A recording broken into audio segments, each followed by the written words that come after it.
ವಿದ್ಯಾರ್ಥಿಗಳೇ, ಇವತ್ತು ಏನ್ ಸರ್ ಮುದ್ದು ವಿದ್ಯಾರ್ಥಿಗಳೇ ಅಂತಾರಲ್ರಿ ಅಂತ ಗಾಬರಿ ಹಾಕೋದು. ನೀವೆಲ್ಲ ನಮ್ಮ ಮುದ್ದೆ ಅದು ಮಾಡುವಂಥ ಕೆಲಸ ಅನಾಶನ ಏನ್ ಮಾಡೋದು, ಸಿಟ್ಟು ಬಂದ್ಬಿಡು. ಶಿಕ್ಷಕರಿಗೆ ವಿದ್ಯಾರ್ಥಿಗಳು ಮುದ್ದಾಗೆ ಕಾಣಿಸ್ತಾರ. ಮುದ್ದಂದ್ರೆ ಒಳ್ಳೆ ಮಕ್ಕಳು, ಸಣ್ಣ ಮಕ್ಕಳು, ಹೇಳಿದ ಮಾತು ಕೇಳ್ತಾರಂತ. ನಾವೇನು ಹೇಳ್ತೀವಿ ಎಲ್ಲ ಚೆನ್ನಾಗಿ ಅಭ್ಯಾಸ ಮಾಡ್ತಾರಂತ. ತಂದೆ ತಾಯಿ ಹೇಳಿದ ತಕ್ಷಣ ಕೆಲಸ ಓಡಿ ಕೆಲಸ ಮಾಡ್ತಾರೆ ಮಕ್ಕಳು, ಅವ್ರು ಮುದ್ದು ಮಕ್ಕಳು ಅಂತಾರೆ. ಈಗ ಅಂಥ ಮಕ್ಕಳು ಯಾರೂ ಕಾಣಿಸ್ತಾ ಇಲ್ಲ. ಎಲ್ಲ ಮಕ್ಕಳು ಉಡಾಳ್ ಟೋಪಿನೇ ಆಗ್ತಾ ಇದ್ದಾರೆ, ಯಾಕೋ ಗೊತ್ತಾಗ್ತಾ ಇಲ್ಲ. ಏನು ಕಾಲದ ಮಹಿಮೆ ಅಥವಾ ವಾತಾವರಣದ ಮಹಿಮೆ ಏನು ಗೊತ್ತಾಗ್ತಾ ಇಲ್ಲ. ಮೊದಲು ಹಾಗಿರಲಿಲ್ಲ. ನಾವು ಕಲಿಯುವಾಗ ಶಿಕ್ಷಕರು ಏನು ಹೇಳ್ತಾರೆ ಚಾಚು ತಪ್ಪದೆ ಮಾಡ್ತಿದ್ದೆವು, ಉಪವಾಸ ಬಿದ್ದು ಮಾಡ್ತಿದ್ದೆವು. ಅವತ್ತು ಊಟನೇ ಮಾಡಂಗಿಲ್ಲ. ಯಾಕಂದ್ರೆ ಶಿಕ್ಷಕರು ಹೇಳುವಂಥ ಕೆಲಸ ಕಂಪ್ಲೀಟ್ ನಾವು ಮಾಡಿ ಮುಂದೆ ಹೋಗ್ಬೇಕಂತ. ಇದು ಹಿಂದಿನ ಕಾಲದಲ್ಲಿರುವಂಥ ಸ್ಟೋರಿ. ಬೇಕಾದ ಕೆಲಸ ಹೇಳಿದ್ರು ನಾವು ಮಾಡ್ತಿದ್ದೀವಿ. ಶಿಕ್ಷಕರ ಮನೆಗೆ ಹೋಗಿ ಕಸ ಗುಡಿಸೋದು, ಅವ್ರ ಮನೆಯ ಮುಸುರು ತಿಕ್ಕಂತ ತೆಕ್ಕೋದು, ಅವ್ರ ಬಟ್ಟೆ ತೊಳಿ ಅಂತ ತೊಳೆಯೋದು, ಅವ್ರ ಮನೆಯಾಗ ಅಡಿಗೆ ಅಡಿಗೆ ಮಾಡೋದು, ಶಿಕ್ಷಕರ ಹೆಂಡತಿ ಅವ್ರು ಇರ್ತಾರಲ್ಲ ಅವ್ರ ಕೈಯಲ್ಲಿ ಹೆಲ್ಪ್ ಮಾಡೋದು, ಎಲ್ಲ ಹೆಚ್ಚು ಕೊಡೋದು, ಅವ್ರು ಕೊಡೋದು, ಎಲ್ಲ ಇಂಥ ಕೆಲಸ. ಆ ಗುರುವಿನ ಒಂದು ಆಶೀರ್ವಾದ ನಮ್ಮ ಮೇಲೆ ಐತಿ ಇರ್ತದೆ. ಇದು ನಾವು ನಡೆದುಕೊಳ್ಳುವಂಥ ಗುರುವಿಗೆ ಕೊಡುವಂಥ ಒಂದು ಶ್ರೇಷ್ಠವಾದಂಥ ಕೊಡುಗೆ. ಈಗ ನೀವು ನೋಡ್ತೀರಿ, ನಾವು ಅದೀವಿ. ಈಗಿನ ವಾತಾವರಣ ಹೆಂಗದು. ನಾವು ಒಂದು ಕೆಲಸ ಎಕ್ಸ್ಟ್ರಾ ಹೇಳಿಬಿಟ್ರೆ ಬೇಜಾರಾಗ್ತದೆ ನಿಮ್ಗೆ. ಕಾಲ ನೀವು ಏನೋ ಮನೆ ಇದೇ ಕೆಲಸ ಹೇಳ್ತಾವೆ, ಏನೋ ಊಟ ಮಾಡ್ಬೇಕ್ರಿ ಹಸು ಆಗ್ಯದಂತೀವಿ, ಏನೇನೋ ನಾವು ಹೇಳ್ತೀರ. ಸರಿಯಾಗಿ ಕ್ಲಾಸ್ ಬೇರೆ ಅಂದ್ರೆ ಏನು ಬರೋದು. ನಾವು ಒಂದು ಚೂರು ಕ್ಲಾಸಿಗೆ ಲೇಟ್ ಆಗಿ ಹೋದ್ರೆ ಒಳಗಡೆ ಕರ್ಕೋತಿದ್ದಿಲ್ಲ. ಎಂಥವ್ರು ಗೊತ್ತಾ, ಅವ್ರ ಮನೆಗೆ ನಾವು ಅವ್ರ ಮನೆಗೆ ಇರೋರು, ನಾವು ಅವರಿಗೆ ಕೆಲಸ ಮಾಡಿಕೊಡೋರು, ಅತ್ಯಂತ ಗುರುವಿಗೆ ಬೇಕಾದವರು, ಪ್ರೀತಿ ಪಾತ್ರ ಆದವರು. ಆದರೂ ನಮ್ಗೆ ಒಳಗೆ ಕರ್ಕೋತಿದ್ದಿಲ್ಲ, ನಮ್ಗೆ ಬೇಜಾರಾಗ್ತಿದ್ದಿಲ್ಲ. ಯಾಕೆ ಬೇಜಾರಾಗ್ತಿದ್ರೆ ನಾವು ತಪ್ಪು ಮಾಡಿವಪ್ಪ ಅಲ್ಲಿ. ಇದು ಗುರು ಮತ್ತು ಶಿಷ್ಯರ ಮಧ್ಯದಲ್ಲಿ ಇರುವಂಥ ಒಂದು ಪದ್ಧತಿ. ಹೀಗೆ ಗುರು ಮತ್ತು ಶಿಷ್ಯರ ಮಧ್ಯದಲ್ಲಿ ಚೆನ್ನಾಗಿ ಅನ್ಯೋನ್ಯತೆ ಸಂಬಂಧ ಇತ್ತಂದ್ರೆ ಪ್ರತಿಯೊಂದು ವಿಷಯವನ್ನು ಹೇಳಿದ್ದು ವಿದ್ಯಾರ್ಥಿಗಳಿಗೆ ತಿಳಿದು. ಗುರುವಿನ ಶಿಷ್ಯ ಪ್ರೀತಿ ಮಾಡಬೇಕು, ಶಿಷ್ಯನ ಗುರು ಪ್ರೀತಿ ಮಾಡಬೇಕು. ಅವಾಗ ಆ ಗುರು ಅಂತ ಹೇಳಿದಂಥ ವಿಷಯಗಳು ಚೆನ್ನಾಗಿ ಮನನ ಆಗವು. ನೀವು ತಿಳ್ಕೊಳ್ಳಿಲ್ಲ ಅಂದ್ರೆ ವಿಷಯ ಚೆನ್ನಾಗಿ ಅರ್ಥ ಆಗಲ್ಲ, ತಿಳಿದೇ ಇಲ್ಲ. ಯಾಕೆ ಕೆಲವೊಬ್ಬರಿಗೆ ವಿಷಯ ಭಾಳ ಡಿಫಿಕಲ್ಟ್ ಅದ, ಭಾಳ ತಿಳಿದೇ ಇಲ್ಲ ಅಂತ ಯಾಕೆ ಅಂತೀವಿ. ಇದೇ ಮನೋಸ್ಥಿತಿಯಾಗಿ ನಾವು ಕ್ಲಾಸ್ನಾಗ ಕೂತಿರ್ತೀವಿ. ನಾವು ಬೇರೆ ಮನೋಸ್ಥಿತಿಯಾಗಿ ನಾವು ಬೇರೆ ಹೇಳ್ತಿರ್ತೀವಿ. ಪರಿಸ್ಥಿತಿ ಹಿಂಗಾಗಿ ಅರ್ಥ ಆಗಲ್ಲ. ಕಂಪ್ಲೀಟ್ ಅರ್ಥ ಆಗ್ಬೇಕಂದ್ರೆ ಏನು ಗೊತ್ತಾ, ಅದರಲ್ಲೇ ತಲ್ಲೀನರಾಗ್ಬೇಕು ನೀವು. ಸರ್ ಪಾಠ ಹೇಳಕತ್ತಾರಲ್ಲ, ಏನು ಹೇಳ್ತಾರೆ ಕೇಳೋಣ, ತಲ್ಲೀನರಾಗ್ಬೇಕು. ಪಕ್ಕದಲ್ಲಿ ಯಾರು ಮಾತಾಡಿದ್ರೆ ನಿಮ್ಗೆ ಕೇಳಬಾರ್ದು, ಏನು ಗೊತ್ತಾಗಬಾರ್ದು, ಆ ವಿಷಯದಲ್ಲಿ ಮಗ್ನರಾಗಬೇಕು. ಇದೇ ಶ್ರೇಷ್ಠವಾದಂಥ ಕೊಡುಗೆ. ಹಿಂದಿನ ಕಾಲದಲ್ಲಿ ದೊಡ್ಡ ದೊಡ್ಡ ರಾಜ ಮಹಾರಾಜರು ಕಾಡಿಗೆ ಹೋಗಿ ವಿದ್ಯೆ ಕಲಿತು ಬರ್ತಿದ್ರು. ಯಾಕ, ಗುರುಗಳು ಕಾಡಿನಲ್ಲಿ ವಾಸ ಮಾಡ್ತಿದ್ರು, ಅವರು ಊರಾಗಿ ಇರ್ತಿದ್ದಿಲ್ಲ. ನಿಶಬ್ದ ಪ್ರದೇಶದಲ್ಲಿ ಮರದ ಕೆಳಗಡೆ ಚಾಪೆ ಹಾಸ್ಕೊಂಡು ಅಲ್ಲಿ ಕುಂತು ವಿದ್ಯಾರ್ಥಿಗಳನ್ನ ಕುಂದಿರ್ಸ್ಕೊಂಡು ಏನು ಮಾಡ್ತಿದ್ರು, ಪಾಠ ಮಾಡ್ತಿದ್ರು. ಗಮನ ಇರಲಿ. ಆ ಪಾಠ ಹೆಂಗಿತ್ತಂದ್ರೆ ಅಲ್ಲಿ ರಾಜನು ಇರಲಿ, ರಾಜನ ಮಗ ಇರಲಿ, ಪ್ರಧಾನಿ ಮಗ ಇರಲಿ, ಯಾರೇ ಶ್ರೇಷ್ಠ ವ್ಯಕ್ತಿ ಇರಲಿ, ಕೆಳಗೆ ಕೊಡ್ಬೇಕಾಗಿತ್ತು. ಕೆಳಗನೆ ಕೊಡುವುದು ಇದು ಪದ್ಧತಿ. ಬಡ ಮಕ್ಕಳು ಕೆಳಗನೆ ಕೊಡುವುದು. ಮತ್ತು ಗುರುವಿನ ಸೇವೆ ಮಾಡೋದು. ಗುರು ಬರೋಷ್ಟಲ್ಲಿ ಎಲ್ಲ ರೆಡಿ ಮಾಡಿ ಇಡೋದು. ಚಾಪೆ ಹಾಯಿಸಿ, ನೀರು ತುಂಬಿಟ್ಟು, ದಿಂಬ ಇಟ್ಟು, ಎಲ್ಲ ಸ್ವಚ್ಛ ಕಸ ಗುಡಿಸಿ, ನೀರು ಹೊಡೆದು ಅವ್ರು ತಂದು ಕುಂದಿರ್ಸೋದು. ಅವಾಗ ಗುರು ಬಂದು ಪಾಠ ಮಾಡೋದು. ಮತ್ತು ಗುರುವಿನ ಸೇವೆ ಮಾಡಕ್ಕೆ ಮತ್ತೆ ಬೇರೆದವರು ಅಲ್ಲಿ ಗುಡಿಸಲಲ್ಲಿ ಅವ್ರಿಗೆ ಊಟ ಬಡಿಸೋರು ಬೇರೆ, ಅವ್ರಿಗೆ ಹಾಸಿ ಕೊಡೋರು ಬೇರೆ, ತಟ್ಟೆ ತೊಳೆಯೋರು ಬೇರೆ, ಅಡಿಗೆ ಮಾಡೋರು ಬೇರೆ. ಇಷ್ಟೆಲ್ಲ ಮಾಡಿ ರಾಜನ ಮಗ ಇದ್ರು ಕೂಡ ಅಲ್ಲಿ ಏನು ಮಾಡ್ಬೇಕಾಗಿತ್ತು, ಗುರುವಿನ ಪ್ಲೇಟ್ ತೊಳಿಬೇಕಾಗಿತ್ತು. ನೋಡಿ ಪದ್ಧತಿ. ಅಷ್ಟು ಸೇವೆ ಮಾಡ್ತಿದ್ರು. ದೊಡ್ಡ ದೊಡ್ಡ ವ್ಯಕ್ತಿಗಳಾಗ್ತಿದ್ರು. ಈ ಕಾಲಮಾನಗಳು ಬದಲಾವಣೆ ಆಗ್ಯಾವ, ನಾವೇ ಬದಲಾವಣೆಗೆ ಗೊತ್ತಾಗ್ತಾ ಇಲ್ಲ. ಅದಕ್ಕೆ ಮುದ್ದು ವಿದ್ಯಾರ್ಥಿಗಳಂತಾರೆ. ಮುದ್ದು ವಿದ್ಯಾರ್ಥಿಗಳಂದ್ರೆ ಗುರುವಿಗೆ ಅತ್ಯಂತ ಪ್ರೀತಿ ಪಾತ್ರರಾದಂಥ ವಿದ್ಯಾರ್ಥಿಗಳು ಮುದ್ದು ವಿದ್ಯಾರ್ಥಿಗಳು ಅಂತ. ನೀನು ಮುದ್ದಾಗಬೇಕಂದ್ರ ನೀ ಚೆನ್ನಾಗಿ ಓದ್ಬೇಕು, ಚೆನ್ನಾಗಿರ್ಬೇಕು, ಅನಸಿನ ಆಗ್ಬಾರ್ದು. ಅದು ಮುದ್ದು ಅನ್ನೋದು. ನಾ ಯಾವಾಗ ಮುದ್ದು ಅಂತೀವಂದ್ರೆ ಅವತ್ತು ಕ್ಲಾಸ್ ಚೆನ್ನಾಗಿ ಆಗ್ತದಂತ ಅರ್ಥ. ಗಮನ ಇರಬೇಕು. ನೀವು ಮುದ್ದು ಅನಿಸ್ಕೊಳ್ಳೋಕೆ ಹಂಗೆ ನೀವು ವರ್ತನೆ ಇರ್ಬೇಕು. ಇದು ಗಮನ ಇರಲಿ ಫಸ್ಟ್. ಅದಕ್ಕೆ ನಾವೇನು ಮಾಡ್ತೀವಿ ಅಂದ್ರೆ, ಈಗ ಒಂದು ಆಕ್ಟಿವಿಟಿ ನಿಮ್ಗೆ ಹೇಳ್ತೇನೆ. ಏನು ಆಕ್ಟಿವಿಟಿ ಅಂದ್ರೆ, ಇದು ಒಂದು ಡಸ್ಟರ್. ಅದು ಈ ಡಸ್ಟರ್ ಅನ್ನು ನಾನು ಏನು ಮಾಡೀನಂದ್ರೆ 20 ರೂಪಾಯಿ ಕೊಟ್ಬಿಟ್ಟು ತಂದೀನಿ. ಇದಕ್ಕೆ ನಾವು ಏನಂತ ಕರಿತೀವಿ ಅಂದ್ರೆ, ತೆಗೆದುಕೊಂಡು ಬಂದೀನಿ ಮಾರ್ಕೆಟ್ಲಿಂದ 20 ರೂಪಾಯಿ ಕೊಟ್ಟು. ಇದಕ್ಕೆ ನಾವು ಗಣಿತದ ಭಾಷೆಯಲ್ಲಿ ಏನ್ ಹೇಳ್ತೀವಿ ಅಂದ್ರೆ ಕೊಂಡ ಬೆಲೆ ಅಂತ ಕರಿತೀವಿ. ಕೊಂಡ ಬೆಲೆ. ಇಂಗ್ಲಿಷ್ ಆಗಿ ಇದಕ್ಕೆ ಏನಂತ ಕರಿತಾರೆ ಗೊತ್ತಾ? ಕಾಸ್ಟ್ ಪ್ರೈಸ್ ಅಂತ. COST cost price. ಸಿಂಪಲ್ ಆಗಿ CP ಅಂತ ಕರೀತಾರೆ. Cost price. 20 ರೂಪಾಯಿ. ಎಲ್ಲರೂ ಗಮನ ಇರಲಿ. 20 ರೂಪಾಯಿ ಕೊಟ್ಟು ನಾನು ತಂದೀನಿ. ಇದನ್ನ 10 ರೂಪಾಯಿಗೆ, ರೂಪಾಯಿ ಚಿಹ್ನೆ ಇದು ಗೊತ್ತಲ್ಲ, 10 ರೂಪಾಯಿಗೆ ಮಾರಿ. ಇದಕ್ಕೆ ಗಣಿತ ಭಾಷೆಯಲ್ಲಿ ಏನಂತ ಅಂತಾರಂದ್ರ ಮಾರಿದ ಬೆಲೆ ಅಂತ ಹೇಳ್ತಾರೆ. ಇಂಗ್ಲಿಷ್ ಆಗಿ ಇದಕ್ಕೆ ಏನಂತ ಹೇಳ್ತಾರಂದ್ರ ಸೆಲ್ಲಿಂಗ್ ಪ್ರೈಸ್ ಅಂತ. ಸೆಲ್ಲಿಂಗ್ ಪ್ರೈಸ್ ಅಥವಾ SP ಅಂತ. ರೈಟ್. ಒಂದು ಡಸ್ಟರ್ ಅನ್ನ 20 ರೂಪಾಯಿ ಕೊಟ್ಟು ತಂದು 10 ರೂಪಾಯಿಗೆ ನಾ ಮಾರದೆ. ನೀ ಅರ್ಧಲ್ಲಪ್ಪ, ಏನ್ ಹೆಸರು? ಅರ್ಜುನ್. 20 ರೂಪಾಯಿ ಕೊಟ್ಟು ತಂದು 10 ರೂಪಾಯಿಗೆ ನಾ ಮಾರದೆ. ನನಗೆ ಲಾಭ ಆಯ್ತು, ನಷ್ಟ ಆಯ್ತು? ಅವ ಅಷ್ಟೇ ಹೇಳ್ಬೇಕು. ನಷ್ಟ ಆಯ್ತು. ಏನಾಯ್ತಪ್ಪ? ಯಾಕೆ ನಷ್ಟ ಆಯ್ತು? ನಷ್ಟ ಹೆಂಗಾಯ್ತು? ಹಾ,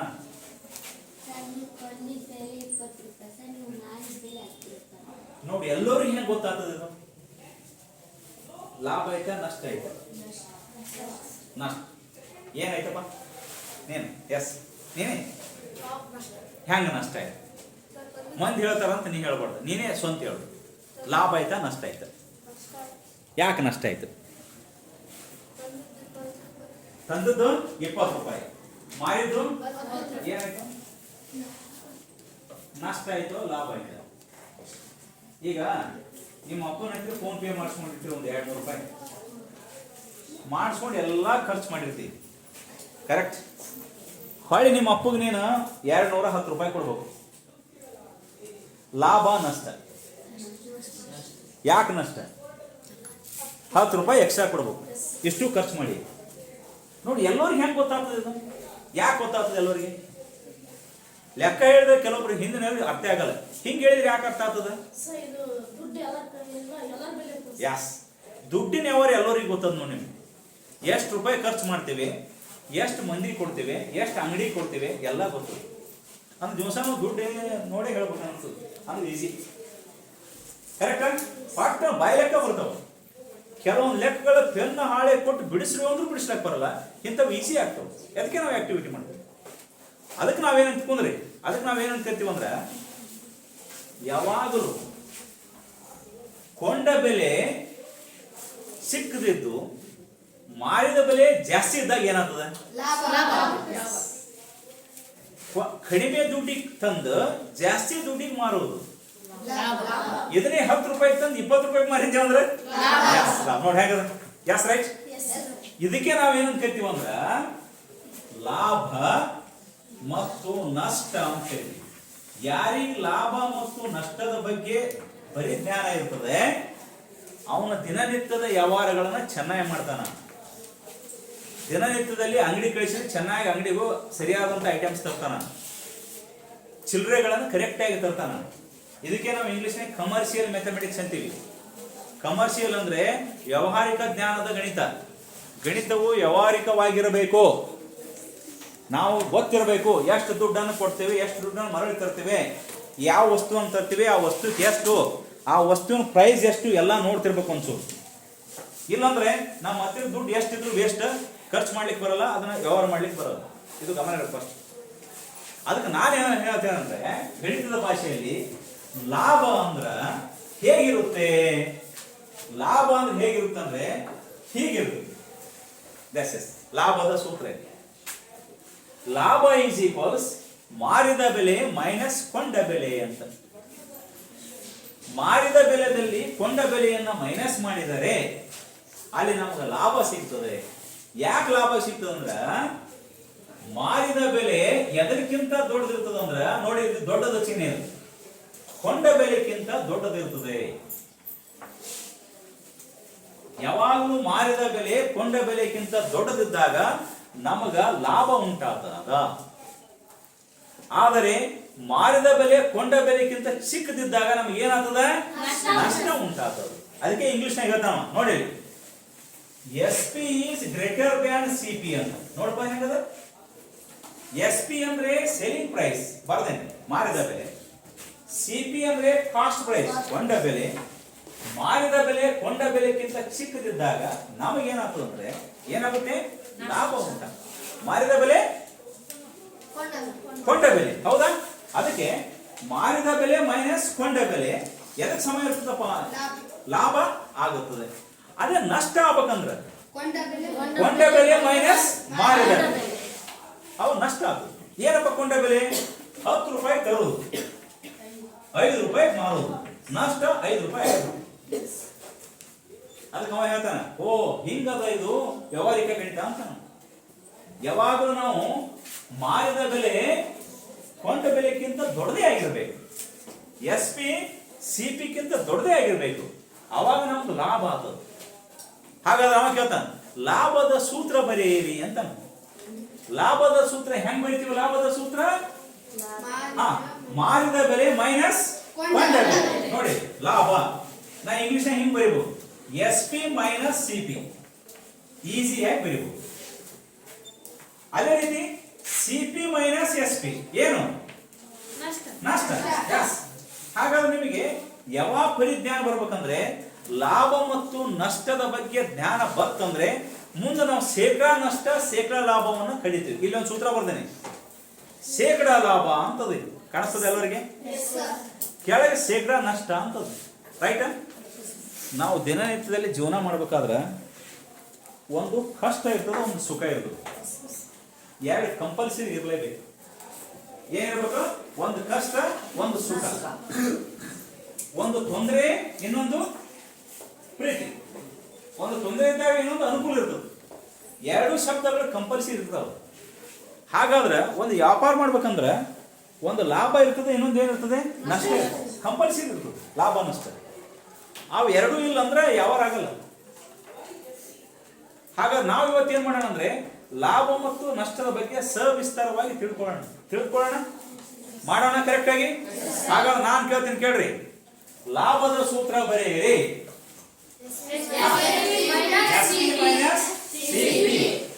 ನಷ್ಟದ ಬರೀರಿ. ಹಾಗಾದ್ರೆ ಲಾಭದ ಸೂತ್ರ ಮಾರಿದ ಬೆಲೆ ಮೈನಸ್ ಕೊಂಡ ಬೆಲೆ, ನಷ್ಟದ ಸೂತ್ರ ಈ ಕೊಂಡ ಬೆಲೆಗೆ ಇನ್ನೊಂದು ಹೆಸರು ಕರೀತಾನ, ಅಸಲು ಬೆಲೆ ಅಂತೂ ಕರೀತಾನ. ಇದ್ರ ಹೆಸರು ನೋಡಿ, ಅಸಲು ಬೆಲೆ. ಅಸಲು ಅಂದ್ರೆ ಏನು ಗೊತ್ತಾ, ವಸ್ತುವಿನ ಮೇಲೆ ಬರೆದಿರ್ತಾರ. ನೀನೊಂದು ಪೇಪರ್ ತೊಗೊಳಕ್ ಹೋದ್ರೆ ಪೇಪರ್ ಬಂಡರ್ ಮೇಲೆ ₹20 ಅಂತ ಬರೆದಿರ್ತಾನ. ಒಂದು ಬಟ್ಟೆ ತಗೊಳಕ್ ಹೋದಾಗ ಅದ್ರ ಮೇಲೆ ಬಟ್ಟೆಯ ಮೇಲೆ ಬರೆದಿರ್ತಾನ 250, 350, 1000 ಅಂತ ಬರೆದಿರ್ತಾನ. ಅದಕ್ಕೆ ನಾವು ಅಸಲು ಬೆಲೆ ಅಂತೀವಿ. ಆ ಅಸಲು ಬೆಲೆಯನ್ನು ಕೊಟ್ಟೆ ನಾವು ತರ್ತೀವಿ. ಅದಕ್ಕೆ ನಾವು ಕೊಂಡ ಬೆಲೆ ಅಂತ ಇರ್ತೀವಿ. ಆ ಬೆಲೆ ಕೊಡ್ತೀವಲ್ಲ ನಾವು, ಕೊಟ್ಟ ತಕ್ಷಣ ಅದು ಅಸಲು ಇರ್ತದೆ, ಅದೇ ಕೊಂಡ ಬೆಲೆ ಇರ್ತದೆ. ಮಾರಿದ ಬೆಲೆ ಹಾಗಿರಲ್ಲ, ನಾವು ಎಷ್ಟಕ್ಕೆ ಮಾರ್ತೀವಿ ಅದ್ರ ಮೇಲೆ ಡಿಪೆಂಡ್ ಇರ್ತದೆ. ಅಂಗಡಿಯವನು ನಾವು ಮಾರ್ತಾನೆ, ನಾವೇನ್ ಮಾಡ್ತೀವಿ, ಕೊಂಡುಕೊತೀವಿ. ಲಾಭ ನಷ್ಟ ಆಮೇಲೆ ವಿಚಾರ ಮಾಡ್ತೀವಿ. ಮಾಡಬಹುದಾ? ಎಸ್. ಹಾಗಾದ್ರೆ ಎದ್ನಿಲ್ಲಪ್ಪ ನೀನು, ಯಾವಾಗ ಲಾಭ ಆಗ್ತದೆ ಯಾವಾಗ ನಷ್ಟ ಆಗ್ತದೆ ಹೇಳ. ವಿಡಿಯೋ ನೀನು ಮುಂದೆ ಬಿಡ್ತೀನಿ. ಯಾವಾಗ ಲಾಭ ಆಗ್ತದೆ ಯಾವಾಗ ನಷ್ಟ ಆಗ್ತದೆ ಹೇಳ. ಎಸ್ ಹೇಳೋಣ. ಜಾಸ್ತಿ ರೇಟಿಗೆ ತಂದು ಕಮ್ಮಿ ರೇಟಿಗೆ ಮಾಡಿದ್ರೆ ನಷ್ಟ ಆಗುತ್ತೆ. Good, very good. ಕಮ್ಮಿ ರೇಟ್ ತಂದು ಜಾಸ್ತಿ ರೇಟ್ ಮಾಡಿದ್ರೆ ಲಾಭ. ಹೌದಾ? ಎಲ್ಲರೂ ಒಪ್ಕೋತೀರಾ? ನೈಸ್, ಕರೆಕ್ಟ್ ಅಬ್ಸರ್ವ್ ಮಾಡಿ ನೋಡಿ, ಅರ್ಥ ಆಗಕತ್ತದ. ಪ್ರತಿ ಕ್ಲಾಸು ಹಿಂಗೆ ಆಗ್ಬೇಕಲ್ಲ, ಪ್ರತಿ ಕ್ಲಾಸು ಇಷ್ಟೇ ಕಂಪಲ್ಸರಿ ನೀವು ಕೇಳಬೇಕು. ಅಂದ್ರೆ ವಿಡಿಯೋ ಮಾಡ್ತಾರಂತ ಕರೆಕ್ಟ್ ಆನ್ಸರ್ ಹೇಳೋದಲ್ಲ, ನಾವು ವಿಡಿಯೋ ಮಾಡಲಿ ಬಿಡಲಿ, ನಿಮ್ಮ ಕೆಲಸ ದಿವಸ ಏನಪ್ಪ ಅಂದರೆ ಕರೆಕ್ಟಾಗಿ ಇರ್ಬೇಕು, ಎಲ್ಲ ತಿಳ್ಕೊಬೇಕು. ಅದಕ್ಕೆ ನಾವೇನು ಹೇಳ್ತೀವಿ ಅಂದರೆ, ಮಾರಿದ ಬೆಲೆ ಮತ್ತು ಕೊಂಡ ಬೆಲೆಯನ್ನು ಉಪಯೋಗ ಮಾಡ್ಕೊಂಡ್ಬಿಟ್ಟು ನಾವೇನು ಹೇಳೋದಪ್ಪ ಅಂದರೆ, ಇಲ್ಲಿ ಲಾಭ ಮತ್ತು ನಷ್ಟದ ಬಗ್ಗೆ ಅಭ್ಯಾಸ ಮಾಡ್ತೀವಿ. ಹಾಗಾದ ಲಾಭದ ಸೂತ್ರ ಹೇಳಪ್ಪ. ನಾ ಇಂಗ್ಲಿಷ್ನ್ಯಾಗ ಬರದೆ ಕನ್ಫ್ಯೂಸ್ ಆಗಕತ್ತವನಿಗೆ, ಕನ್ನಡದಾಗ ಬರೀತೀನಿ ನೋಡು. ಲಾಭ ಹೇಗಿರ್ತದೆ? ಲಾಭ ಈಸ್ ಈಕ್ವಲ್ಸ್ ಏ ತಮ್ಮ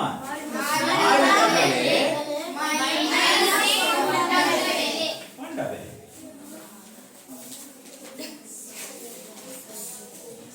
ಅಲ್ಲಿ ಇಂಗ್ಲಿಷ್ನ್ಯಾಗ ಬರ್ದೇನೆ, ಇಲ್ಲಿ ಕನ್ನಡದಾಗ ಬರ್ದೇನೆ. ನಷ್ಟ ಯಾವಾಗ ಆಗ್ತದಂದ್ರೆ ಎದನೇ ಉಲ್ಟಾ ಆಗಿರ್ತದ. ನಷ್ಟ ಯಾವಾಗಲೂ ಕೊಂಡ ಬೆಲೆ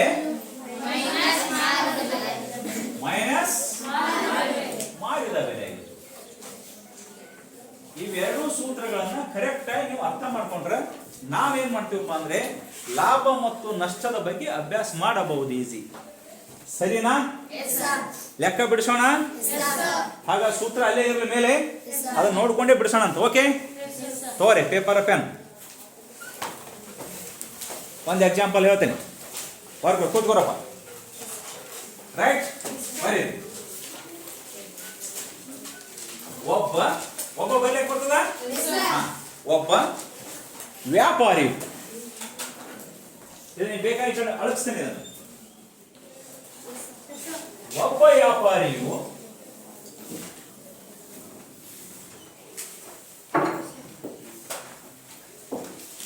ಒಬ್ಬ ವ್ಯಾಪಾರಿಯು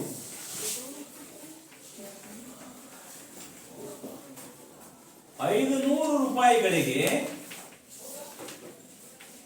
ರೂಪಾಯಿ ಚಿಹ್ನೆ ಇದು, 500 ರೂಪಾಯಿಗಳಿಗೆ ಒಂದು ಮೊಬೈಲ್ ಅನ್ನು ಕೊಂಡನು.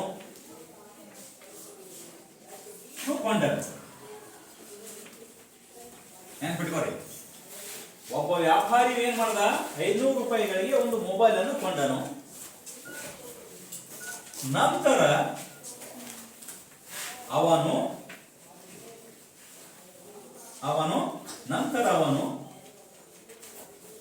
ಅದನ್ನು 550 ರೂಪಾಯಿಗೆ ಮಾರಿದನು.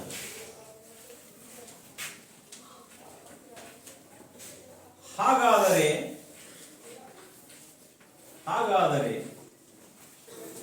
ಅವನಿಗೆ ಆಗಿದ ಲಾಭ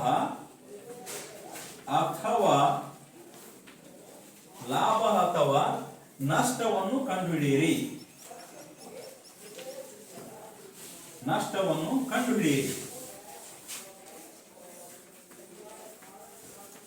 NMMS ಕಟ್ಟಿರೋ ಹುಡುಗರು, ಇದು NMMS ಬರ್ತದೆ ಕಂಪಲ್ಸರಿ, ಗಮನ ಇರಲಿ. ಲಾಭ ನಷ್ಟ ಬರುತ್ತದೆ NMMS ಕೂಡ. ಇದು ನಿಮಗೆ ಇದೆ, ಈ ಚಾಪ್ಟರ್ ಇದೆ, ಸರಿಯಾಗಿ ನೋಡ್ಬೋದು. ಈಗ ನಾವು ಲಾಭ ಆತದೋ ಅಥವಾ ನಷ್ಟ ಆತದೋ ಚೆಕ್ ಮಾಡೋಣಲ್ಲ. ಹಾ, ಹಾಗಾದ್ರೆ ವ್ಯಾಪಾರಿಯು ಮೊಬೈಲ್ ಅನ್ನು ಎಷ್ಟಕ್ಕೆ ಕೊಂಡ? ಹಾಗಾದ್ರೆ ಕೊಂಡ ಬೆಲೆ ಬರ್ಕೋಬೇಕು. ಕೊಂಡ ಬೆಲೆ ಈಸ್ ಈಕ್ವಲ್ಸ್ 500 ರೂಪಾಯಿ. ಎಷ್ಟು ರೂಪಾಯಿಗೆ ಮಾರಿದ? ಮಾರಿದ ಬೆಲೆ ಎಷ್ಟಾಯ್ತು? ಮಾರಿದ ಬೆಲೆ 550 ರೂಪಾಯಿ. ಹಾಗಾದ್ರೆ ಇವನಿಗೆ ಲಾಭವೋ ನಷ್ಟವೋ?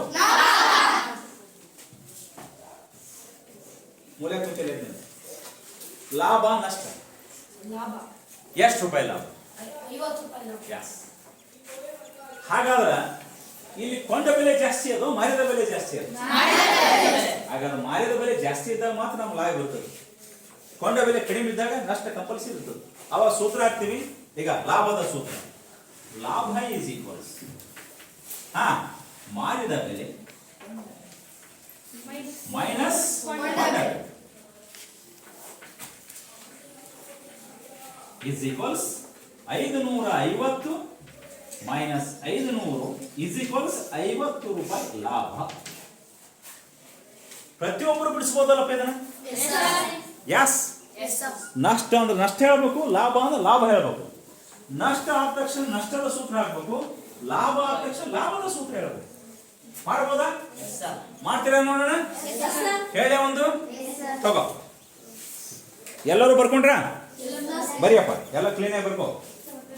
ಬರ್ಕೊಂಡ್ಯಪ್ಪ? ಹಾ, ಹೇಳಿ ಒಂದು ಬರ್ಕೋ. ವಿದ್ಯಾಶ್ರೀ, ಆ ಹುಡುಗಿ ಹೆಸರು ವಿದ್ಯಾಶ್ರೀ. ಬರ್ಲಿಕ್ಕೆ ಬರ್ತದ ವಿದ್ಯಾಶ್ರೀ? ವಿದ್ಯಾಶ್ರೀ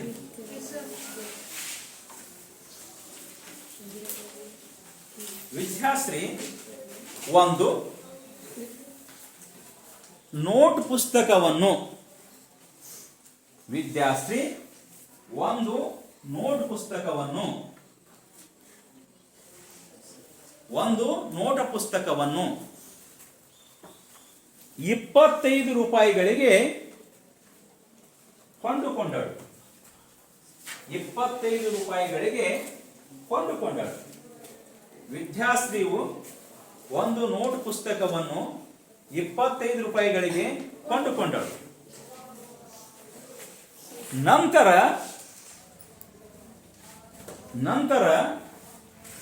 ಅವಳು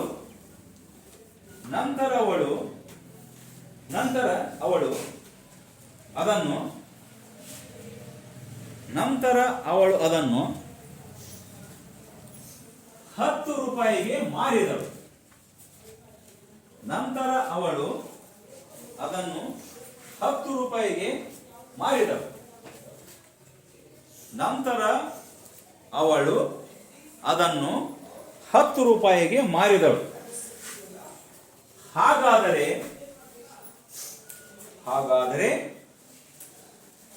ಅವಳಿಗೆ ಆದ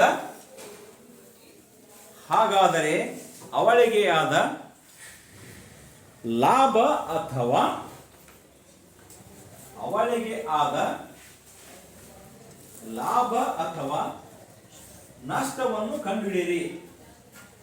ಅವಳಿಗೆ ಆದ ಲಾಭ ಅಥವಾ ನಷ್ಟವನ್ನು ಕಂಡುಹಿಡಿಯಿರಿ. ಯಾರು ಬೋರ್ಡಿನಲ್ಲಿ ಬಿಡಿಸ್ತೀರಾ?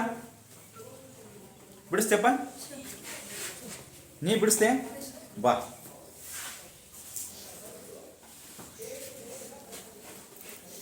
ಕ್ಲೀನಾಗಿ ಒರೆಸ್ಬಿಟ್ಟು ಬಿಡಿಸೋಣ. ಸರಿಯಾಗಿ ಬಾ.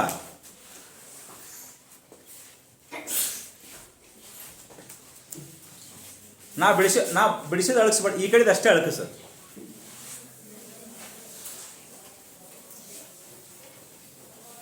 ಅವ ಬಿಡಿಸ್ತಾನೆ, ಎಲ್ಲರೂ ಈ ಕಡೆ ನೋಡ್ರಿ. ಇಲ್ಲ ನೀವು ಬರ್ತಿತ್ತಾನೆ ಬಿಡಿಸ್ರಿ. ಸೇಮ್ ನಾ ಬಿಡಿಸ್ದಂಗೆ ಬಿಡಿಸ್ಬೇಕೆಲ್ಲ. ನೀಟಾಗಿ ಸ್ಟೆಪ್ ಬೈ ಸ್ಟೆಪ್ಪೇ ಬಿಡಿಸ್ಬೇಕು. ಕೇಳ್ಕೊಂತ ಬಿಡಿಸೋಣ ಹೆಂಗೆ. ಕೊಂಡ ಬೆಲೆ ಎಷ್ಟು ಬರೀ.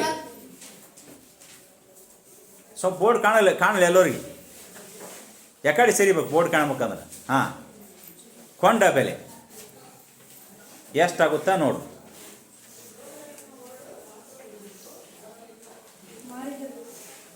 ಅದು ರೂಪಾಯಿ ಎದ್ರಾಗದು, ಮತ್ತೆ ರೂಪಾಯಿ ಚಿಹ್ನೆ ಹಾಕ್ಬೇಕಲ್ಪ. ರೂಪಾಯಿ ತಡಿ. ಮಾರಿದ ಬೆಲೆ ಎಷ್ಟು? 10 ರೂಪಾಯಿ. ಅವನ ಲಾಭ ನಷ್ಟವ? ನಷ್ಟ ಆಯ್ತಾ? ಹೌದಾ? ಹೆಂಗೆ ಕೇಳೋಣ. ತಡಿ, ಆಕೆ ಹೇಳ್ತಾ ತಡಿ, ಇಡೇ ಬಿಡ್ತೀನಿ ಆಕೆಗೆ ಒಂದು ಸ್ವಲ್ಪ. ಹೇಳೋಣ ಹೆಂಗೆ 25 ರೂಪಾಯಿಗೆ ಕೊಂಡ್ಕೊಂಡು 10 ರೂಪಾಯಿಗೆ ಮಾರಿದ್ಲಲ್ಲ. ಹಂಗೆ ನಷ್ಟ ಆಗ್ತದೆ? ಹಾಗಾದ್ರೆ ಮಾರಿದ ಬೆಲೆ ಎಷ್ಟು? ಮಾರಿದ ಬೆಲೆ ದೊಡ್ಡದ, ಕೊಂಡ ಬೆಲೆ ದೊಡ್ಡದ? ನಷ್ಟ ಯಾವಾಗ ಆಗ್ತದೆ? ಮಾರಿದ್ದು ಕಡಿಮೆ ಇತ್ತಂದ್ರೆ ನಷ್ಟ ಆಗ್ತದೆ. ಕರೆಕ್ಟ್. ಅವಾಗ ನೀವು ಹೇಳಬೇಕು, ಮಾರಿದ ಬೆಲೆ ಕಡಿಮೆ ಇದ್ದಾಗ ಕೊಂಡ ಬೆಲೆಗಿಂತ ಅವಾಗ ನಷ್ಟ ಆಗ್ತದೆ. ಅವಾಗ ನೀವೇನು ಮಾಡಬೇಕು? ಸೂತ್ರ ಹಾಕಿಬಿಟ್ಟು ಹೇಳ್ಬೇಕಷ್ಟೇ. ಸರಿನಾ? Okay, good. ಅವ ಬಿಡಿಸ್ತಾ ಇದ್ದಾನಲ್ಲ, ಕರೆಕ್ಟ್ ಬಿಡಿಸ್ತಾ ಇದ್ದಾನೆ ನೋಡ್ರಿ. ಯಾಸ ಕೆಳಗೆ ಬಿಡಿಸು, ಜಾಗ ಇಲ್ಲ ಅಂದ್ರೆ ಈ ಕಡೆ ಕೆಳಗೆ ಬರಿಬೋದು. ಆ ಸ್ಟೆಪ್ ಕೆಳಗೆ ಬರಿ, ಈ ಕಡೆ ನೀಟಾಗಿ ಬರಿ. ಹಾಂ, ಈಜಿಕ್ವಲ್ ಟು ಮೇಲೆ ಎಲ್ಲಿ ಹಾಕಿ ಅದೇ ಸ್ಟೆಪ್ಪಲ್ಲಿ ಹಾಕಬೇಕು, ಆ ಸ್ಟೆಪ್ಪಿಗೆ ಹಾಕಬೇಕು, ಸಿಕ್ಕಲ್ಲಿ ಹಾಕೋದಲ್ಲ. ಗಮನ ಇರಲಿ ಫಸ್ಟಾಗಿ.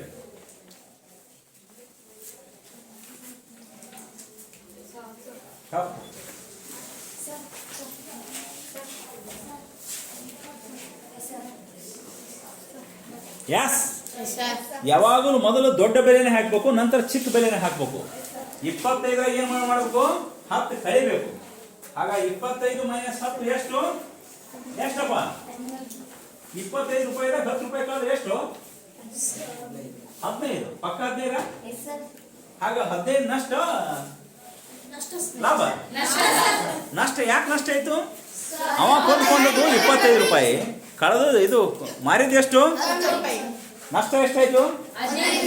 ಒಂದ್ ವೇಳೆ ಬೆಲೆ ಉಲ್ಟಾ ಹಾಕಿದ್ರೆ ಏನಾಗ್ಬೋದು ಹೇಳ್ರಿ?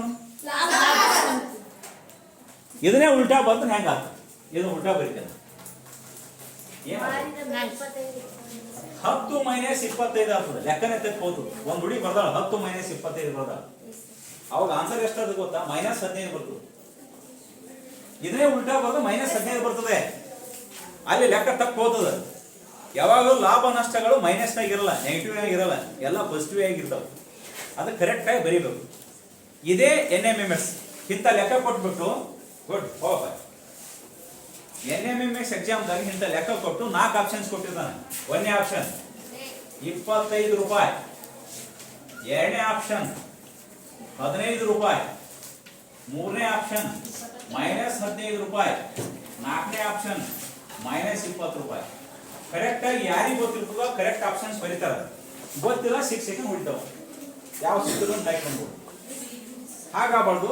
ಲೆಕ್ಕ ಕರೆಕ್ಟಾಗಿ ಬಿಡಿಸ್ಲಿಕ್ಕೆ ಗೊತ್ತಿರ್ಬೇಕು. ರೈಟ್? ಆಪ್ಷನ್ ಯಾವುದು? ಅಲ್ಲಿ ಏನಿರ್ತದಂದ್ರೆ OMR ಶೀಟ್ ಇರ್ತದೊಂದು. ಆ OMR ಶೀಟ್ನಾಗ ಕ್ವಶನ್ ನಂಬರ್ 1 ಹಿಂಗ್ ಕೊಟ್ಟು, ಕ್ವಶನ್ ನಂಬರ್ 1ಗೆ ಒಂದು A ಹಿಂಗ್ ರೌಂಡ್ ಮಾಡಿರ್ತಾನ, ಒಂದು B ಗೆ ರೌಂಡ್ ಮಾಡಿರ್ತಾನ, ಒಂದು C ಗೆ ರೌಂಡ್ ಮಾಡ್ತಾನ, ಒಂದು D ಗೆ ರೌಂಡ್ ಮಾಡ್ತಾನ. ಹಂಗೆ ನಿನಗೆ B ಬೇಕಂದ್ರ ಈಗ ಕರೆಕ್ಟ್ B ಹಿಂಗ್ ಶೇಡ್ ಮಾಡ್ಬೇಕು ಅಂತ. ಇದು ಸರಿ ಆನ್ಸರ್. ಒಂದೇ ಶೇಡ್ ಮಾಡ್ಬೇಕು. ಯಾರು ಶೇಡ್ ಮಾಡಿದ್ರೆ ತಪ್ಪು. ಯಾವ್ದು ಸರಿ ಅನ್ಸ್ತದ ಅಷ್ಟೇ ಮಾಡ್ಬೇಕು. ಕೆಲವೊಂದು ಹುಡುಗರು ಏನ್ ಮಾಡ್ತಾರ ಅಂದ್ರೆ ಫಸ್ಟ್ ಬಿ ಗೆ ಶೇಡ್ ಮಾಡಿರ್ತಾರ, ಆಮೇಲೆ ಕನ್ಫ್ಯೂಸ್ ಆಗಿ ಏನ್ ಮಾಡ್ತಾರ, ಓ ಇದೇನೋ ತಪ್ಪಾಗಿರ್ಬೋದು ತಡಿ ಅಂತ ಮತ್ತೊಂದು ಸಿ ಮಾಡೋದು. 2 ರೌಂಡ್ ಮಾಡಿ ಕೆಲಸ ಇಲ್ಲ. ಮತ್ತೆ ಕೆಲವೊಬ್ರು ಏನ್ ಮಾಡ್ತಾರೆ ಗೊತ್ತಾ, ವೈಟ್ನರ್ ಹಚ್ತಾವ, ನೋ ಬ್ಲೇಡ್ಲೆ ಕೆರಿತಾವ, ಎಲ್ಲ ಇಲ್ಲ ಉಗುಳು ಹೆಸ್ ತಿಕ್ತಾವ, 3 ಮಾಡ್ತಾವ, ಮಾಡಂಗಿಲ್ಲ. ಹಂಗೆ ಮಾಡಿದ್ರೆ ಫೇಲ್ ಇಲ್ಲ. ಒಂದೇ ಒಂದು ಕರೆಕ್ಟ್ ಹಾಕೋದು. ಗೊತ್ತಾಯ್ತಾ? ಇದಕ್ಕೆ ನಾವು ಲಾಭ ಮತ್ತು ನಷ್ಟ ಅಂತೀವಿ. ಇದಕ್ಕೆ ಏನಂತಿರ್ತೀವಿ? ಲಾಭ ಮತ್ತು ನಷ್ಟ. ಹಾಗ ಇದನ್ನೇ ನಾವೇನ್ ಮಾಡ್ತೀವಿ ಗೊತ್ತಾ, ಶೇಕಡಾ ಲಾಭ ಶೇಕಡಾ ನಷ್ಟ ಕಂಡಿಡ್ತೀವಿ. ಶೇಕಡಾ ಅಂದ್ರೆ ಬೆಳಿಗ್ಗೆ ಹೇಳಿನಿ. ಏನ್ ಗೊತ್ತಾ ಶೇಕಡಾ ಅಂದ್ರೆ 100ಕ್ಕೆ ನಾವು ಏನಂತ ಕರಿತೀವಿ? ಶೇಕಡಾ ಅಂತ ಕರಿತೀವಿ. ಹಾಗಾದ್ರ ಇಲ್ಲಿ ಒಂದು ಸೂತ್ರ ಬರ್ದೇನ, ಶೇಕಡಾ ಲಾಭ ಇಸ್ ಈಕ್ವಲ್ಸ್ ಲಾಭ ಡಿವೈಡೆಡ್ ಬೈ ಕೋಬೆ ಅಂತ ಬರ್ದೇನಿ. ಗೊತ್ತಾ? ಮತ್ತೆ ಕೋಬೆ ಅಂತ ಬರ್ದೇನಿ ನೀವು. ಶೇಕಡಾ ಲಾಭ ಇಸ್ ಈಕ್ವಲ್ಸ್ ಲಾಭ ಡಿವೈಡೆಡ್ ಬೈ ಕೊಂಡ ಬೆಲೆ ಇಂಟು 100. ನಷ್ಟ ಇಸ್ ಈಕ್ವಲ್ಸ್ ನಷ್ಟ ಡಿವೈಡೆಡ್ ಬೈ ಕೊಂಡ ಬೆಲೆ ಇಂಟು 100. 100 ಅಂದ್ರೆ ಯಾವಾಗಲೂ ಶೇಕಡಾ ಪ್ರಮಾಣದಲ್ಲಿ ಇರ್ತದೆ. ಅವಾಗ ನಾವು ಏನು ಸುಮ್ಮನೆ ಹಾಕ್ತೀವಿ ಅಂದ್ರೆ ಗಮನ ಇರಲಿ. ಶೇಕಡಾ ಲಾಭ ನೋಡಿ, ಇದು ಶೇಕಡಾ ಚಿಹ್ನೆ. ಶೇಕಡಾ ಲಾಭ ಇಸ್ ಈಕ್ವಲ್ಸ್ ಲಾಭ ಡಿವೈಡೆಡ್ ಬೈ ಕೊಂಡ ಬೆಲೆ ಇಂಟು 100. ಅದೇ ರೀತಿ ನಷ್ಟ, ಶೇಕಡಾ ನಷ್ಟ ಚಿಹ್ನೆ ಇದು. ಶೇಕಡಾ ನಷ್ಟ ಇಸ್ ಈಕ್ವಲ್ಸ್ ನಷ್ಟ ಡಿವೈಡೆಡ್ ಬೈ ಕೊಂಡ ಬೆಲೆ ಬೆಲೆ ಇಂಟು 100. ಈಗ ನಾವು 2 ಲೆಕ್ಕಗಳನ್ನು ಬಿಡಿಸಿವಿ. 1ನೇ ಲೆಕ್ಕ ಇದು ನಷ್ಟದ ಬಿಡಿಸಿವಿ, 2ನೇ ಲೆಕ್ಕ ಲಾಭದ ಬಿಡಿಸಿವಿ. ಹಾಗಾದ್ರೆ ಈ ಲಾಭ ಮತ್ತು ನಷ್ಟ 2 ಲೆಕ್ಕ ಇಲ್ಲೇ ಕಂಡುಹಿಡಿಯಬಹುದು. 1ನೇ ಲೆಕ್ಕದ ಏನಾಗಿದೆ? ಲಾಭ ಆಗಿದೆ, ನಷ್ಟ ಆಗಿದೆ. 2ನೇದು ಏನಾಗಿದೆ? ಆಗ ಶೇಕಡಾ ಲಾಭ ಕಂಡುಹಿಡ್ತೀವಿ ನೋಡ್ರಿ. ನಾನು ಶೇಕಡಾ ಲಾಭ ಕಂಡುಹಿಡಬೇಕಾದ್ರೆ ಇಸ್ ಈಕ್ವಲ್ ಟು ಲಾಭ ಎಷ್ಟು ಬಂದಿದೆ ನೋಡ್ರಿ, ಎಷ್ಟು ಲಾಭ 50. ಆ ಸೂತ್ರದ ಲಾಭ 50 ಹಾಕ್ಬೇಕು ಡಿವೈಡೆಡ್ ಬೈ ಕೊಂಡ ಬೆಲೆ ಎಷ್ಟು ನೋಡ್ರಿ ಇದರಲ್ಲಿ 500 ಪಕ್ಕ 500 ಇಂಟು 100. ಅವಾಗ 2 0 ಕ್ಯಾನ್ಸಲ್ 5 5 ಒಂದಲೇ 5 10 50. ಹಾಗಾದ್ರೆ ಶೇಕಡ 10 ಲಾಭ ಆಯ್ತು ನಮಗೆ ಅಂತ. ಶೇಕಡ 10 ಪ್ರಮಾಣ ಪರ್ಸೆಂಟೇಜ್ ನಮಗೆ ಏನಾಯ್ತು ಲಾಭ ಆಯ್ತು. ಯಸ್ ಲಾಸ್ ಆಗಿಲ್ಲ, ಏನಾಯ್ತು ಇಂಗ್ಲಿಷ್ ಪ್ರಾಫಿಟ್ ಅಂತಾನೆ ಇದೆ. ಏನಂತಾನೆ ಪ್ರಾಫಿಟ್, ಪ್ರಾಫಿಟೇಷನ್. ಲಾಸ್ ಆಗಿಲ್ಲ. ಇಲ್ಲಿ ಎಷ್ಟು ಲಾಸ್ ಆಯ್ತು ನೋಡೋಣ. ಹಾ ನಷ್ಟ ಎಷ್ಟು ಹೇಳ್ರಿ ನೋಡೋಣ. 15 ರೂಪಾಯಿ ನಷ್ಟ ಹಾಕ್ಬೇಕು. ಕೊಂಡ ಬೆಲೆ ಎಷ್ಟು ನೋಡ್ರಿ ಇಲ್ಲಿ 25 ರೂಪಾಯಿ ಅದ ಇಂಟು 100. ನೋಡ 25 ಒಂದಲೇ 25 4 ಕರೆಕ್ಟ್ ಅನ್ಪ. 15 4 ಎಷ್ಟು 15 ರೂಪಾಯಿ ಬರಬೇಕು ಕೆಲವ್ರಿಗೆ 60. ಹಾಗಾದ್ರೆ ಶೇಕಡ 60 ನಷ್ಟ ಆಯ್ತಾ ವ್ಯಕ್ತಿ. ಹೀಗೆ ನಾವು ಶೇಕಡ ಲಾಭ ಮತ್ತು ಶೇಕಡ ನಷ್ಟವನ್ನ ಈ ಸೂತ್ರದ ಮೂಲಕ ನಾವು ಕಂಡುಹಿಡಿದಿವೆ. ಇದು ಲಾಭ ನಷ್ಟ, ಶೇಕಡ ಲಾಭ, ಶೇಕಡ ನಷ್ಟ. ಇಷ್ಟು ನಿಮ್ಗೆ ಗೊತ್ತಿತ್ತಂದ್ರೆ ಮುಂದೆ ನಾವು ಏನ್ ಮಾಡ್ತೀವಿ ಅಂದ್ರೆ ರಿಯಾಯಿತಿ ಕಂಡುಹಿಡಿಯೋದು, ಶೇಕಡವನ್ನು ಕಂಡುಹಿಡಿಯೋದು, ಸರಳ ಬಡ್ಡಿಯನ್ನು ಕಂಡುಹಿಡಿಯಬಹುದು, ಚಕ್ರ ಬಡ್ಡಿಯನ್ನು ಕಂಡುಹಿಡಿತೀವಿ. ಇಲ್ಲಂದ್ರೆ ನಮಗ ಏನು ಗೊತ್ತಾಗಲ್ಲ. ಹಾಗಾದ್ರೆ ನೀವೇನ್ ಮಾಡ್ರಿ, ಈ ಲೆಕ್ಕ ಬರ್ಕೊಂಡಿರ್ತಾನೆ ಇದು ಕೆಳಗೆ ಗ್ಯಾಪ್ ಅದ. ಹಾ ಗ್ಯಾಪಿನಲ್ಲಿ ಸೈಡ್ ಬರ್ಕೋರಿ, ಇದನ್ನು ಬರ್ಕೋರಿ ಶೇಕಡ ಲಾಭ. ಆ ಲೆಕ್ಕದ ಕೆಳಗೆ ಬರ್ಕೋರಿ ಕರೆಕ್ಟ್ ಆಗಿ. ಆ ಲೆಕ್ಕದ ಕೆಳಗೆ ಇದನ್ನು ಬರ್ಕೋರಿ. ನಂತರ ಈ ಲೆಕ್ಕದ ಕೆಳಗೆ ಇದನ್ನು ಬರ್ಕೋರಿ. ಎರಡು ಬರ್ಕೋರಿ, ಎರಡು ಸರಿ ಹೊಂದ್ ಬಿಡ್ತಾವ ಕರೆಕ್ಟ್ ಆಗಿ. ಕೂತ್ಬರವ ಹೇಗೆ ಶೇಕಡ ಲಾಭ ಆಗುತ್ತೆ ಮಾಡಿ ಸರಿ ಬರ್ಕೊಂಡ್ರೆ ಎಲ್ಲರೂ. ಹಾಗಾದ್ರೆ ಕೆಲವೊಂದು ಲೆಕ್ಕಗಳನ್ನು ಈ ರೀತಿಯೂ ನಾವು ಕೇಳಬಹುದು. ಲಾಭ ನಷ್ಟ ಕೇಳಲ್ಲ, ಶೇಕಡ ಲಾಭ ಶೇಕಡ ನಷ್ಟ ಕೇಳ್ಬಿಡ್ತೀವಿ ನಾವು. ಅವ ನೀವೇನ್ ಮಾಡ್ಬೇಕು, ಇದಿಷ್ಟು ಮಾಡ್ಕೊಂಡು ಈ ಸೂತ್ರದಾಗ ಹಾಕ್ಬೇಕಾಗ್ತದೆ. ಕೇವಲ ಬರೀ ಏನ್ ಮಾಡ್ತೀನಿ, ಶೇಕಡ ನಷ್ಟ ಆಗ್ತದೋ ಶೇಕಡ ಲಾಭ ಆಗ್ತದ ಅಂತ ಕೇಳಿರ್ತೀನಿ. ಅವ ನೀವೇನ್ ಮಾಡ್ಬೇಕು, ಇದನ್ನ ಬಿಡಿಸಿ ಅದನ್ನ ಮಾಡ್ಬೇಕಲ್ಲ, ಡೈರೆಕ್ಟ್ ಮಾಡ್ಬೇಕಂತೂ ಬರಲ್ಲ. ನಷ್ಟ ಆದ್ರೆ ನಷ್ಟ ಕಂಡುಹಿಡಬೇಕು, ಲಾಭ ಆದ್ರೆ ಲಾಭ ಕಂಡುಹಿಡಬೇಕು, ನಂತರ ಶೇಕಡ ಲಾಭ ಶೇಕಡ ನಷ್ಟವನ್ನು ಕಂಡುಹಿಡಬೇಕು. ಹಾಗಾದ್ರೆ ಒಂದು ಶೇಕಡ ಲಾಭ ನಷ್ಟದ ಮಾಡೋಣ. ಎಸ್ ಬರ್ಕೊಂಡ್ರಿ ಎಲ್ಲರೂ. ಹಾಗಾದ್ರೆ ಶೇಕಡ ಲಾಭದ ಸೂತ್ರ ಯಾರು ಹೇಳ್ತೀರಿ ಹೇಳೋ. ಶೇಕಡ ಲಾಭದ ಸೂತ್ರ ಹೇಳು ಬರ್ದೇನ ಮೇಲೆ ಹೇಳು. ಶೇಕಡ ಲಾಭ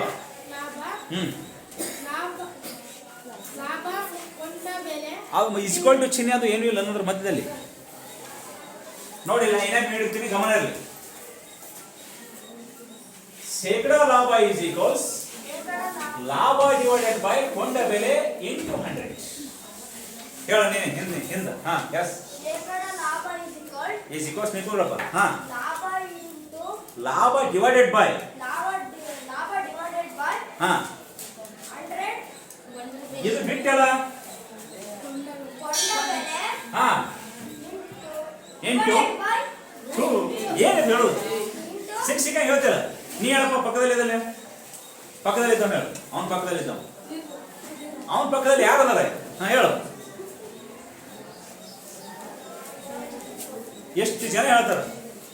ನೀವೇ ಇಬ್ಬರು ಹೇಳ್ತಾ ಇಲ್ಲ. ನೀವೇ ಇಬ್ಬರು ಜನ ಏನೂ ಹೇಳ್ತಾ ಇಲ್ಲ. ಯಾಕೆ, ಏನು ಸಮಸ್ಯೆ? ಏನು ಅದು ಓದರೆ ಏನು ಬರ್ದೇನ ಫಸ್ಟ್ ಓದು. ಹಾ ಶೇಕಡ ಲಾಭ ಇಸ್ ಈಕ್ವಲ್ಸ್ ಲಾಭ ಲಾಭ ಡಿವೈಡೆಡ್ ಬೈ ಚಿಹ್ನೆ. ಹಾ ಕೊಂಡ ಬೆಲೆ ಇಂಟು ಸಿಂಪಲ್ ಮುಗೀತು. ನೀ ಹೇಳಿ ಹೇಳಿ. ಶೇಕಡ ಲಾಭ ಇಸ್ ಈಕ್ವಲ್ ಟು ಲಾಭ ಡಿವೈಡೆಡ್ ಬೈ ಲಾಭ ಡಿವೈಡೆಡ್ ಬೈ ಕೊಂಡ ಬೆಲೆ. ಹಾ ಹಾ ಇಂಟು 100. ಇಷ್ಟೇ. ಫಸ್ಟ್ ಏನ್ ಹೇಳ್ಬೇಕು, ಶೇಕಡ ಲಾಭ ಇಸ್ ಈಕ್ವಲ್ ಲಾಭ ಡಿವೈಡೆಡ್ ಬೈ ಕೊಂಡ ಬೆಲೆ ಇಂಟು 100 ಹೇಳು. ಶೇಕಡ ಲಾಭ ಲಾಭ ಡಿವೈಡೆಡ್ ಬೈ ಕೊಂಡೆ ಬೆಲೆ ಇಂಟು 100. ಓಕೆ ರೈಟಾ? ನಷ್ಟದ ಹೇಳು, ನೀ ಶೇಕಡ ನಷ್ಟ ಹೇಳು.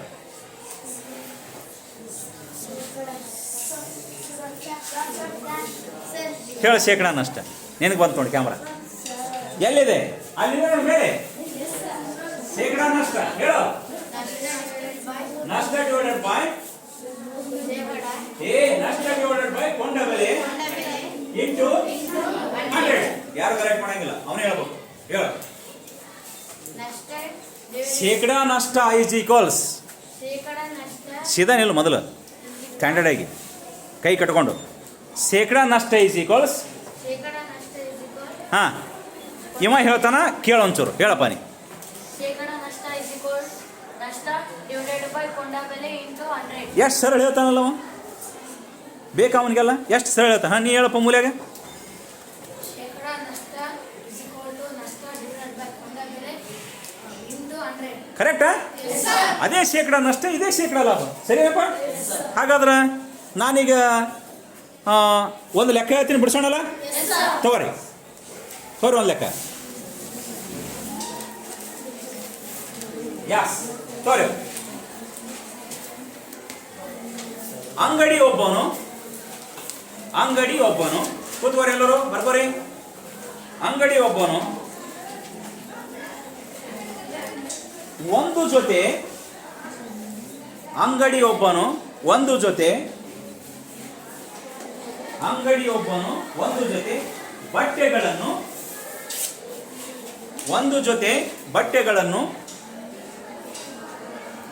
ಬಟ್ಟೆಗಳನ್ನು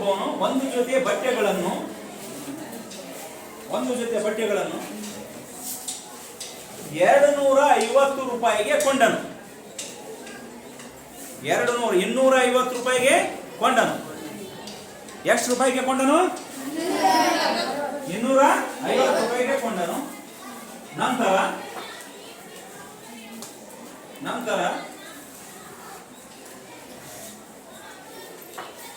300 ರೂಪಾಯಿಗಳಿಗೆ ಮಾರಿದನು. 300 ರೂಪಾಯಿಗಳಿಗೆ ಮಾರಿದನು. 300 ರೂಪಾಯಿಗಳಿಗೆ ಮಾರಿದನು. ಹಾಗಾದರೆ ಅವನಿಗೆ ಆಗುವ ಶೇಕಡ ಲಾಭ ಅಥವಾ ನಷ್ಟವನ್ನು ಕಂಡುಹಿಡಿಯಿರಿ. ಶೇಕಡ ಲಾಭ ಅಥವಾ ನಷ್ಟವನ್ನು ಕಂಡುಹಿಡಿಯಿರಿ. ಶೇಕಡ ಲಾಭ ಅಥವಾ ನಷ್ಟವನ್ನು ಕಂಡುಹಿಡಿಯಿರಿ. ಹಾಗಾದ್ರೆ ಇದನ್ನು ಹೋಮ್ವರ್ಕ್ ಮನೆ ಮಾಡ್ಕೊಂಡ್ ಬರ್ತೀರಾ? ಪಕ್ಕ ಮಾಡ್ಕೊಂಡ್ ಬರ್ತೀರಾ? ನೀಟಾಗಿ ಬಿಡಿಸ್ಕೋರಿ, ನೀಟಾಗಿ ಬರ್ಕೋರಿ, ಬಿಡಿಸ್ಕೊಂಬರಿ. ಓಕೆ, ನಾಳೆ ಮತ್ತೆ ಬಂದು ನಾನು ಇದನ್ನು ನೋಡಿಬಿಟ್ಟು ನೋಡಿ ಏನು ಮಾಡ್ತೀನಿ ಅಂದರೆ ಮುಂದಿನ ಅಭ್ಯಾಸವನ್ನು ಸ್ಟಾರ್ಟ್ ಮಾಡೋಣ. ರೈಟ್? Okay, good. ಮುಗಿಸ್ಲೇ ಕ್ಲಾಸ? ಓಕೆ.